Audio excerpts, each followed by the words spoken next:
एक बार की बात है कि किसी गुरुकुल में दो शिष्यों ने अपना पढ़ाई पूरी करने पर अपने गुरुजी से विनती करते हुए कहा, गुरुजी आपको गुरु दक्षिणा में क्या चाहिए। गुरुजी तो पहले मंद मंद मुस्काए और फिर स्नेह पूर्वक कहने लगे, मुझे तुमसे गुरु दक्षिणा में एक थैला भर के सूखी पत्तियां चाहिए, ला सकोगे। वे दोनों मन ही मन बहुत प्रसन्न हुए क्योंकि उन्हें लगा कि वे बड़ी आसानी से अपने गुरुजी की इच्छा पूरी कर सकेंगे। सूखी पत्तियां तो जंगल में बहुत बिखरी रहती है। वे उत्साह पूर्वक एक ही स्वर में बोले, जी गुरुजी, जैसी आपकी आज्ञा। अब वे दोनों शिष्य चलते चलते एक पास के जंगल में पहुंच चुके थे, लेकिन देखा कि वहां सूखी पत्तियां बस मुट्ठी भर ही थी। उनको बहुत आश्चर्य हुआ। वे सोच में पड़ गए कि आखिर जंगल से कौन सूखी पत्तियां उठाकर ले गया होगा। इतने में ही उन्हें दूर से आता हुआ कोई किसान दिखाई दिया। वे उसके पास पहुंचकर उससे प्रार्थना करने लगे कि उन्हें केवल एक थैला भर सूखी पत्तियां दे दे।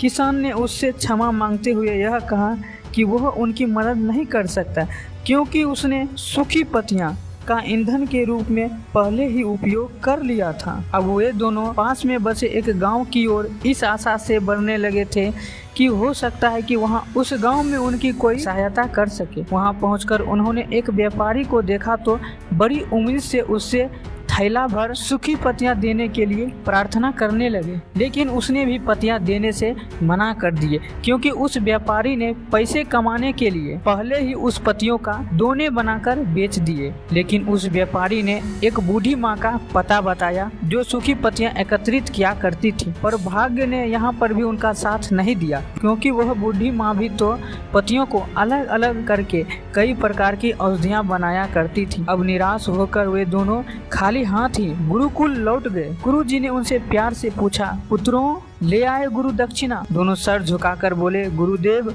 हम आपकी इच्छा पूरा नहीं कर पाए। हमने सोचा कि सूखी पत्तियां तो जंगल में ढेर सारी बिखरी ही रहती होगी, लेकिन बड़े ही आश्चर्य की बात है कि उनका भी कितनी तरह से उपयोग करते हैं। गुरुजी फिर मुस्काए हुए प्रेम पूर्वक बोले, निराश क्यों होते हो, प्रसन्न हो जाओ। जब सूखी पत्तियां भी निरर्थक या बेकार नहीं होती तो तुम लोग कैसे बेकार हो सकते हो। किसी भी वस्तु या व्यक्ति को हमेशा महत्व देना चाहिए, उनका तिरस्कार नहीं करना चाहिए। और इसी प्रकार ज्ञान की सूखी पत्तियां भी व्यर्थ नहीं हुआ करती बल्कि उनके भी उपयोग हुआ करते हैं।